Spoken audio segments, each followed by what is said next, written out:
건물주, 상가 임대인이 5% 월세 인상 요구할 때 임차인이 거부하면 월세 인상 안 됩니다.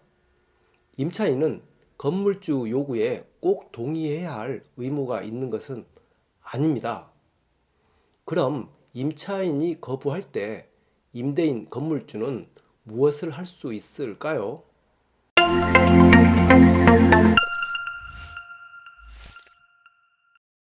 네, 안녕하십니까. 서울시황 박사 황규현입니다. 민법의 특별법인 상가건물임대차 보호법은 가장 큰 두 가지 특징을 갖고 있죠. 첫 번째는 임차인은 10년간 영업보장됩니다. 특별한 사유가 없는 한 건물주 상가 임대인은 임차인을 내쫓아낼 수 없죠.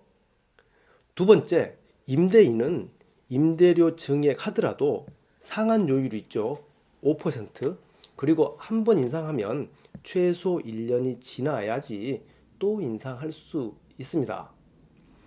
상가임대차법 조문을 한번 보겠습니다. 차임 또는 즉 월세죠. 월세 또는 보증금이 임차 건물에 관한 조세, 공과금, 그 밖의 부담의 증감이나 등등에 의한 경제 사정의 변동으로 인하여 상당하지 아니하게 된 경우에는 당사자는 장래의 차임 또는 보증금에 대하여 임대인은 증액을, 임차인은 감액을 청구할 수 있습니다. 그러나 증액의 경우에는 대통령령으로 정하는 기준, 즉 5%죠. 5%를 초과하지 못합니다. 또한 증액이 있은 후 1년 이내는 하지 못하고, 즉 1년이 지나고 난 다음에 또 증액 청구할 수가 있죠. 상가임대차법에 따르면 임대인은 5% 이내라고 할지라도 임의로 올려줘라고 할 수 있는 게 아니고 사유가 있어야 하죠. 조세, 공과금, 그 밖의 부담의 증감, 경제 사정의 변동 등 명확한 사유가 있어야만 임차인에게 임대료, 월세 올려줘라고 청구할 수 있습니다. 명확한 사유가 없다면 임차인은 그것을 거부할 수 있겠죠.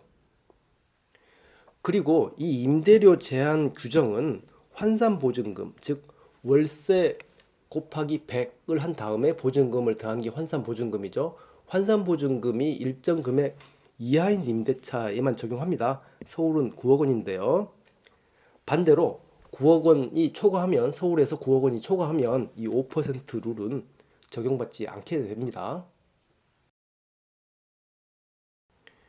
현행법에서 차임 또는 보증금에 대하여 증액을 청구할 수 있다라고 표현은 하고 있지만 둘 다 한꺼번에 인상할 수 있는 것으로 해석합니다. 왜냐하면 상가임대차 보호법은 월차임 전환 시의 산정률 제한을 통해서 합리적으로 보증금과 월세를 조율할 수 있기 때문이죠. 천부적으로 말한다면 보증금을 월세로 전환할 때 대통령령으로 정하는 이 12%의 비율하고 한국은행 기준금리 곱하기 4.5 이 두 개를 비교해서 낮은 비율 이하로 보증금을 월세로 전환할 수 있습니다. 또한 상가임대차법은 국민 경제생활의 안정을 보장함을 목적으로 한다라고 제1조에서 규정하고 있죠. 따라서 일부만 인상할 수 있다면 임대차 계약 체결 시부터 소모적 갈등을 양상할 수도 있겠죠. 건물주 상가 임대인이 인상 요구할 때 임차인은 거부할 수 있습니다. 그렇다고 거부한다고 해서 임대인이 계약 해지할 수 있는 것도 아니죠. 그럼 무엇을 할 수 있을까요? 꼭 임대료를 올리고자 한다면 소송할 수밖에 없습니다. 임대료 증액 청구 소송을 제기해서 가능할 수는 있는데 과연 5% 올리고자 소송이 가능할까요? 그리고 또 임대인은 나름대로 왜 이 금액을 인상할 수 있는지에 대한 입증 자료를 제출해야 되는데 현실적으로 가능할까요? 한편 임대인과 임차인이 5%든 5%를 초과하든 인상에 합의한다면 그 합의 자체는 일단은 유효합니다. 양 당사자가 합의했다면 그 합의한 내용대로 임차인은 이행할 의무가 있겠죠. 다만 이 상가건물임대차 보호법 제15조는 이 법의 규정에 위반된 약정으로서 임차인에게 불리한 것은 효력이 없다라고 했습니다. 5% 초과해서 약정했다면 상가건물 임대차 보호법 규정 위반 약정이죠.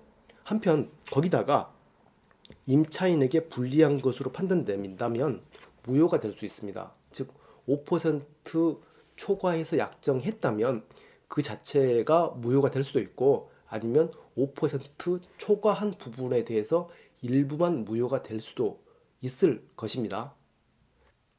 네, 오늘은 상가 건물 임대차 보호법의 증액 상한요율 5%에 대해서 살펴봤습니다. 감사합니다.